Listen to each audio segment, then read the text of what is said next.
Hey friends, எல்லாரும் எப்படி இருக்கீங்க? இந்த ஈர்ப்பு விதி பொய், லா ஆஃப் அட்ராக்ஷன்லாம் உண்மை கிடையாது. இது வந்து பிஸ்னஸ்க்காக வந்து இந்த சீக்ரெட் புக்லாம் எழுதியிருக்காங்க அப்படின்னு சொல்கிறவங்களுக்குலாம் வந்து ஐ ஆம் ரியலி சாரி. ஏன்னா இந்த வீடியோவில் வந்து ஒரு ப்ரூவன் மெத்தட் ஆக்சுவலாக என்னோட லைஃப்பில் வந்து நேற்று நடந்த ஒரு இந்த ஈர்ப்பு விதி வச்சு நேற்று நடந்த ஒரு விஷயத்த வந்து நான் இது ஒரு வீடியோவாக கொடுத்துருக்கேன். ஆக்சுவலாக இந்த வீடியோ வந்து அதை பற்றினது தான். நான் என்ன பண்ணேன், எப்படி பண்ணேன், என்ன நடந்துச்சு அப்படின்னு சொல்கிறது தான் இந்த வீடியோ. இப்போ பொதுவாகவே வந்து என்னோட மேனிஃபெஸ்டேஷன் ப்ராசஸ் வந்து நான் அப்பப்போ வந்து நிப்பாட்டி வைப்பேன். ஒரு 2 மாதம் 3 மாதம் நான் வந்து பண்ண மாட்டேன். ஏன்னா வேற ஒர்க்கில் நான் பிஸியாக இருக்கிறதுனால நான் பண்ண மாட்டேன். அந்த மாதிரி தான் இந்த வட்டம் வந்து நான் இந்த யூடியூப்ல வந்து 2 மாதம் வந்து இந்த வீடியோ போடுறது, எடிட்டிங் பண்ணுறதுல வந்து நான் கொஞ்சம் பிஸியாக இருந்ததுனால வந்து என்னால் இந்த மேனிஃபெஸ்டேஷன் ப்ராசஸ் வந்து பண்ண முடியல. ஓகே, இப்போ வந்து ஒரு 2 நாள் முன்னாடி வந்து நான் இந்த மேனிஃபெஸ்டேஷன் ப்ராசஸ் ஆரம்பித்தேன். இப்போ நான் வந்து எப்போவுமே எப்படி அப்படின்னா இந்த மாதிரி ஒரு சின்ன கேப் விட்டு நான் பண்ணும்போது வழக்கத்துக்கு மாறாக வந்து ஒரு விஷயத்தை வந்து நான் நினச்சி வந்து அதை வந்து மேனிஃபெஸ்ட் பண்ணுறதுக்கு நான் ட்ரை பண்ணுவேன். ஓகே, அதே மாதிரி லாஸ்ட் டைம் நான் என்ன பண்ணேன் அப்படின்னா ஒரு தேங்காய் பால் வேணும் அப்படின்னு சொல்லிட்டு நான் ஸ்டார்ட் பண்ணேன். அது எனக்கு கிடச்சிச்சு, கொஞ்ச நாள் கழிச்சு கிடச்சிச்சு. இப்போ நேற்று எனக்கு நடந்த விஷயம் வந்து எனக்கு மிராக்கிள் கிடையாது. ஆனால் அந்த நடந்த பீரியட், அந்த டியூரேஷன் தான் வந்து எனக்கு மிகப்பெரிய ஆச்சரியம். எனக்கு வந்து ஒரே நாளில் நடந்துச்சு அப்படிங்கிறது தான் எனக்கு மிகப்பெரிய ஒரு ஆச்சரியம். பொதுவாக வந்து எனக்கு வந்து ஒரு 3 நாள் ஆகும், 1 வாரம் ஆகும், சம்டைம்ஸ் வந்து 6 மாதம் ஆகும், சம்டைம்ஸ் இன்னும்லாம் சில விஷயங்கள் நடக்காமலாம் இருந்திருக்கு. ஓகே, அந்த மாதிரி நேரத்தில் வந்து எனக்கு வந்து ஒரே நாளில் நடந்துச்சு அப்படிங்கிறது வந்து எனக்கு மிகப்பெரிய ஆச்சரியம். இப்போ இந்த லா ஆஃப் அட்ராக்ஷன் பண்ணாதவங்க, இதெல்லாம் நம்பாதவங்களுக்கு வந்து நான் ஒரு சின்ன ரெக்வஸ்ட் பண்ணிக்கிறேன். நீங்கள் தயவு செஞ்சு இன்னையிலேருந்து இந்த செகண்ட்லேருந்து நீங்கள் வந்து இந்த ஈர்ப்பு விதியை வந்து நீங்கள் ஸ்டார்ட் பண்ணுங்கிறத நான் சொல்லுவேன். ஆக்சுவலி இந்த ஈர்ப்பு விதி அப்படிங்கிறது வந்து இது வந்து நீங்கள் ஒரு லாவாலாம் பார்க்காதீங்க. இப்போ வந்து நீ எலக்ட்ரிசிட்டியாக இருக்கட்டும், இந்த புவி ஈர்ப்பு விசையாக இருக்கட்டும், எதா இருந்தாலுமே வந்து நம்ம வந்து ஒரு லாவா வந்து பார்க்கறது கிடையாது. அது வந்து ஒரு வாழ்க்கை முறையாக தானே பார்க்குறோம். கரெக்டு தானே? அதே மாதிரி வந்து இந்த ஈர்ப்பு விதியை வந்து நீங்கள் வந்து ஒரு வாழ்க்கை முறையாகவே நீங்கள் பாருங்கள். ஏன் அப்படின்னு சொல்கிறேன் அப்படின்னா, இந்த ஈர்ப்பு விதி அப்படிங்கிறது வந்து எல்லாருக்குமே வந்து ஒவ்வொரு செகண்டுமே ஒர்க் ஆகிட்டு தான் இருக்குது. எல்லாருக்குமே வந்து தெரிஞ்சும் தெரியாமலும் வந்து அது நடந்துக்கிட்டே தான் இருக்குது. ஓகே, இப்போ வந்து இப்போ நம்ம பெரியவங்க சித்தர்கள்லாம் என்ன சொல்லியிருக்காங்க அப்படின்னா, அகம் எவ்வாறோ புறம் அவ்வாறு தான் அப்படிங்கிற மாதிரியும் சொல்லியிருக்காங்க. அதே மாதிரி நம்ம என்ன நினைக்கிறோமோ அதான் நடக்கும் அப்படிங்கிற மாதிரிலாம் நிறைய இடத்துல சொல்லிட்டு போயிருக்காங்க. ஸோ இது வந்து இன்டெரக்டா என்ன சொல்றாங்க அப்படின்னா, ஈர்ப்பு விதி அப்படிங்கிறது வந்து ஒவ்வொரு செகண்டும் வந்து ஒவ்வொரு மனுஷனுக்கும் இந்த உலகத்துல எத்தனை கோடி மக்கள் இருக்காங்களோ எல்லாருக்குமே வந்து நடந்துகிட்டே தான் இருக்கு அப்படிங்கிறத வந்து நான் ஆணித்தரமா என்னால சொல்ல முடியும். ஓகே, இது வந்து நமக்கு சாதகமா எப்படி யூஸ் பண்ணிக்கிறது அப்படிங்கிறதுக்கு தான் இந்த எவ்வளவோ வீடியோஸ், எவ்வளவோ ட்ரிக்ஸ், எவ்வளவோ டெக்னிக்ஸ் இந்த மாதிரி நிறைய இருக்கு. ஓகே, இப்போ இதுல வந்து ஒரு பவர்ஃபுல்லான ஒரு மெத்தட் நான் என்ன யூஸ் பண்றேன்னு சொல்லிட்டு நான் ஆல்ரெடி நிறைய வீடியோல சொல்லியிருக்கேன். அது என்ன பவர்ஃபுல்லான மெத்தட் அப்படின்னா 17 செகண்ட்ஸ் மேனிஃபெஸ்டேஷன் மட்டும்தான். இப்போ நான் வந்து ஆரம்பத்தில் வந்து நான் பெருசாக பண்ணிட்டு இருந்தேன், 5 நிமிஷம் 7 நிமிஷம் பண்ணிட்டு இருந்தேன். இப்போ கொஞ்ச நாளாக வந்து நான் 17 செகண்ட்ஸ் தான் நான் பண்ணிட்டு இருக்கேன்.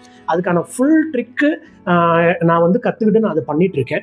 ஓகே, இப்போ வந்து இப்போ நீங்கள் வந்து இப்போ தான் ஆரம்பிக்க போறீங்க, இன்னைக்கு தான் ஆரம்பிக்க. ஏன்னா இப்போ நான் ஒரு வீடியோ பண்ணுறேன் அப்படின்னா அதில் வந்து உங்களுக்கு ஏதாவது ஒரு மோட்டிவேஷன் இருக்கும், கரெக்டாக ஏதாவது ஒரு சின்ன படிப்பினை இருக்கும். ஏன்னா நீங்கள் ஒரு 10 நிமிஷம் 8 நிமிஷம் வந்து நீங்கள் இன்ட்ரெஸ்டடாக நீங்கள் வீடியோ பார்க்குறீங்க, இதில் ஏதாவது ஒரு நல்ல கண்டென்ட் இருக்கும், இதை வச்சு நம்ம லைஃப் மாறிடாதா அப்படிங்கிற மாதிரி நீங்கள் ஏதாவது ஒரு இதுக்குனால தான் நீங்கள் உள்ளே வர்றீங்க. அப்போ இருக்கும்போது என்னால் முடிஞ்ச ஒரு நல்ல விஷயத்த வந்து நிச்சயமாக கொடுக்கணும் அப்படிங்கிறதான் என்னோட நோக்கம். ஓகே, இப்போ நீங்கள் வந்து இப்போதான் நீங்க ஆரம்பிக்க போறீங்க, சார் எனக்கு எதுவுமே தெரியாது, லா ஆஃப் அட்ராக்ஷன்ல எந்த ட்ரிக்குமே தெரியாது, இப்பதான் நான் ஆரம்பிக்க போறேன், ஏதாவது ஒரு நல்ல ஒரு ட்ரிக் இருந்தா சொல்லுங்க அப்படின்னு நீங்க கேட்டீங்கன்னா, இது வந்து ஒரு சின்ன ட்ரிக்கு. ஓகே, இது கொஞ்சம் கவனமா கேளுங்க, ரொம்ப ஈஸி தான். நீங்க இந்த செகண்ட்ல இருந்து, இப்ப இந்த வீடியோ பார்த்துட்டு இருக்கீங்களா, இந்த செகண்ட்ல இருந்து நீங்க என்ன பண்ணுங்க அப்படின்னா, நீங்க எங்கெங்க நல்ல விஷயங்கள் பாக்குறீங்களோ, நல்ல விஷயங்கள் நீங்க எங்கெங்க பாக்குறீங்களோ அதுக்கு ஒரு சின்ன தேங்க்யூ அப்படின்னு சொல்லிட்டு நீங்க கடந்து போங்க. ஓகே, இப்போ ஃபார் எக்ஸாம்பிள் நீங்க எங்க வேணா இருக்கலாம், நீங்க இப்போ வீட்டுல இருங்க, ஆஃபீஸ்ல இருங்க, இல்லை ஃபாரின்ல இருங்க, இல்லை நீங்கள் வந்து வண்டியில் போயிட்டு இருங்க, எங்கே இருந்தாச்சும். இப்போ நீங்கள் ஃபார் எக்ஸாம்பிள் நீங்கள் வண்டியில் போயிட்டு இருக்கும்போது உங்களுக்கு வந்து சிக்னல் உடனே கிடச்சிருச்சு, கிரீன் சிக்னல் உடனே கிடச்சிருச்சுன்னா தேங்க்யூ அப்படின்னு சொல்லிட்டு நீங்கள் பாட்டு கடந்து போங்க. ஓகே, அதே மாதிரி இப்போ நீங்கள் ஆஃபீஸில் இருந்தீங்க அப்படின்னா, இப்போ டக்குன்னு யாராவது பிரேக்குக்கு வந்து காஃபி வாங்கி கொடுக்குறாங்க, டீ வாங்கி கொடுக்குறாங்க, இல்லை ஸ்நாக்ஸ் வாங்கி கொடுக்குறாங்கன்னா ஒரு சின்ன தேங்க்யூ சொல்லுங்க.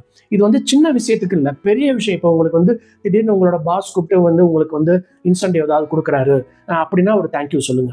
ஓகே, அதே மாதிரி வீட்டில் இருந்தீங்க அப்படின்னா இன்னைக்கு வந்து உங்களுக்கு ஒரு பிடிச்ச ஃபுட்டு எதிர்பார்க்காத விதமாக உங்கள் ஒய்ஃப் கொடுக்குறாங்கன்னா அதுக்கு ஒரு சின்ன தேங்க்யூ சொல்லுங்க. ஸோ இந்த எக்ஸ்பெரிமெண்ட்ல வந்து நெக்ஸ்ட் 1 ஹவருக்கு வந்து ஒரு 3 விஷயத்த வந்து கண்டுபிடிச்சு கமெண்ட்ல வந்து தேங்க்யூ அப்படின்னு சொல்லிட்டு என்ன விஷயம் அப்படின்னு சொல்லிட்டு கமெண்ட்ல போடுங்க. இது வந்து அடுத்தவங்களுக்கு வந்து ரொம்ப ஹெல்ப்ஃபுல்லாக இருக்கும். நீங்கள் போடுற ஒரு கமெண்ட் வந்து அடுத்தவங்களுக்கு ஹெல்ப்ஃபுல்லாக இருக்கும். அதே மாதிரி நீங்கள் இந்த லா ஆஃப் அட்ராக்ஷன் ப்ராசஸ் ஆரம்பிச்சிட்டிங்க அப்படின்னு சொல்லிட்டு நான் நினச்சிக்குவேன். ஓகே, இது ஏன் சின்ன விஷயம் அப்படின்னு சொல்கிறேன் அப்படின்னா, இந்த ஈர்ப்பு விதி பொறுத்த வரைக்கும் உங்களுக்கு வந்து ரொம்ப நம்பிக்கை தான் ஃபர்ஸ்ட் வேணும். நம்பிக்கை தான் வந்து உங்களுக்கு வந்து ஒரு இன்வெஸ்ட்மெண்ட். ஓகே, நீங்கள் வந்து சின்ன சின்ன விஷயத்த நீங்கள் வந்து ஆக்சுவலி வந்து ஆழ் மனசுக்கு வந்து சின்ன விஷயம் பெரிய விஷயம்லாம் எதுவுமே கிடையாது. அவங்க தகுதிக்கு ஏற்ற மாதிரி நம்ம வந்து சின்ன விஷயம் பெரிய விஷயம் அப்படின்னு சொல்லிட்டு நம்ம பிரிச்சு வச்சிருக்கோம். இப்போ வந்து ஒரு மிகப்பெரிய கோடீஸ்வரனுக்கு வந்து 1000 ரூபாய் ஈர்க்கிறது வந்து ஒரு பெரிய விஷயம் கிடையாது. ஆனா தெருவோரத்தில் இருக்கிறவங்களுக்கு வந்து 1000 ரூபாய் அப்படிங்கிறது ஒரு பெரிய விஷயம். கரெக்டு தானே? பட் ஆழ் மனசுக்கு, நம்மளோட ஆழ் மனசுக்கு வந்து இந்த இந்த டிஃபரன்சியேஷன் தான் இருக்கு. அவங்களோட தகுதிக்கு ஏற்ற மாதிரி வந்து அவங்க சின்ன விஷயம் பெரிய விஷயம் இது பண்ணி வச்சிருக்காங்க. அதனால உங்களுக்கு ஏற்ற மாதிரி நீங்க வந்து சின்ன விஷயத்துல இருந்து ஆரம்பிங்க. ஓகே, இது வந்து நிச்சயமா உங்களுக்கு நடக்கும். நம்பிக்கையா பண்ணுங்க. ஓகே, இப்போ எனக்கு வந்து என்ன மிராக்கல் நடந்துச்சு அப்படின்னு நான் சொல்றேன். முந்தா நாள் வந்து நான் இந்த மேனிஃபெஸ்டேஷன் ப்ராசஸ் ஸ்டார்ட் பண்ணும்போது நான் என்ன நினைச்சேன் அப்படின்னா, எனக்கு வந்து டிஃபரெண்டா வந்து ஒரு வானவில் தெரியணும், ரெயின்போ வந்து வரணும் அப்படின்னு சொல்லிட்டு நான் வந்து வேண்டிக்கிட்டேன். ஐ மீன் நான் ப்ரேயர் ஸ்டார்ட் பண்ணேன். இந்த 17 செகண்ட்ஸ் ப்ரேயர் ஸ்டார்ட் பண்ணேன். இப்போ இந்த ரூமோட கார்னர்ல வந்து ஒரு விண்டோ இருக்கு. அந்த விண்டோ வந்து திறந்து நான் நின்றேன்னா எனக்கு வந்து பயங்கர ரிலாக்ஸாக இருக்கும். நான் என்ன பண்ணேன் அப்படின்னா, அந்த இடத்துல போய் நின்றுக்கிட்டு நான் மேகத்தை பார்த்துட்டு இந்த இடத்துல வந்து எனக்கு ஒரு ரெயின்போ தெரியணும் அப்படிங்கிற மாதிரி நான் ப்ரேயர் ஸ்டார்ட் பண்ணிட்டு அந்த 17 செகண்ட்ஸ் அந்த விஷுவலைசேஷன்ல நான் என்ன பண்ணேன் அப்படின்னா, நான் டக்குன்னு பார்க்குற மாதிரியும் ஒரு ரெயின்போ வந்த மாதிரியும் அது உடனே வந்து நான் என் பையனை கூப்பிட்டு என் ஒய்ஃபை கூப்பிட்டு உடனே காமிக்கிற மாதிரியும் அவங்களும் வந்து என்கிட்ட ரொம்ப நாள் ஆயிடுச்சுல இந்த வானவில்லாம் பார்த்து, இப்போ இருக்கிற கிளைமேட்டுக்குலாம் எங்கெங்க வானவில் வருது அப்படின்னு அவங்க சொல்ற மாதிரியும் நான் நினச்சிக்கிட்டு அந்த 17 செகண்ட்ஸ் பண்ணேன். கரெக்டாக முந்தா நாள் நினச்சேன், நேற்று வந்து அது நடந்துருச்சு. எப்படின்னா, இப்போ பெங்களூர்ல வந்து ஒரு 10-15 நாளாக வந்து மழையே இல்லை, நல்ல வெயில் அடிச்சிட்டு இருக்கு. திடீர்னு நேற்று என்ன ஆச்சு அப்படின்னா, மேகம் வந்து டக்குன்னு இருட்டாச்சு. ஒரு 5 மினிட்ஸ் தான் மழை பெஞ்சிச்சு. ஒரு சடசடன் மழை பெஞ்சிட்டு விட்டுருச்சு. ஓகே, அதுக்கப்புறம் நான் வந்து ஒரு 4-4:30 மணி இருக்கும். நான் எடிட்டிங் ப்ராசஸ் பண்ணிட்டு இருக்கும்போது ரிலாக்ஸ் பண்ணிக்கிறதுக்காக அந்த ஜன்னல் கிட்ட போய் நிற்கும் போது நான் எதிர்பார்க்கவே இல்லை இது நடக்கும் அப்படின்னு சொல்லிட்டு. டக்குன்னு பார்த்தா வானவில் இருக்கு. நான் உடனே என் பையனை கூப்பிட்டேன். இது நான் காமிச்சேன். இது வந்து எனக்கு நடந்தது ரொம்ப ஹாப்பி. ஸோ இது வந்து நான் உங்கள்கிட்ட வந்து லைவ் ப்ரூஃபாக வந்து நான் வந்து என்னோட சப்ஸ்கிரைபருக்கு வந்து காமிக்கணும் அப்படின்னு நினச்சிட்டு தான் நான் அந்த வீடியோ இது பண்ணுறேன். நான் இதோட ப்ரூஃப் வந்து நான் அட்டாச் பண்ணியிருக்கேன், அதை பாருங்க. ஸோ அந்த ஈர்ப்பு விதி இல்லை அப்படின்னு சொல்லிட்டு இருக்கிறவங்களுக்கு வந்து நான் ரெக்வஸ்ட் என்ன பண்ணிக்கிறேன் அப்படின்னா, ஈர்ப்பு விதி வந்து இயங்கிக்கிட்டு தான் இருக்கு.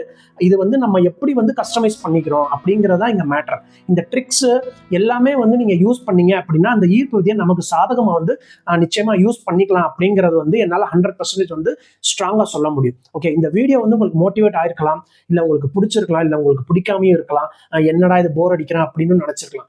எதா இருந்தாலும் பரவாயில்ல, நீங்க சப்ஸ்கிரைப் பண்ணிக்கோங்க, லைக் பண்ணிக்கோங்க, உங்க ஃப்ரெண்ட்ஸுக்கும் ஷேர் பண்ணிக்கோங்க. உங்களுக்கு வேணா பிடிக்காம இருக்கலாம், உங்க ஃப்ரெண்ட்ஸுக்கு பிடிக்கலாம் இல்லையா? அதனால வந்து ஷேர் பண்ணுங்க.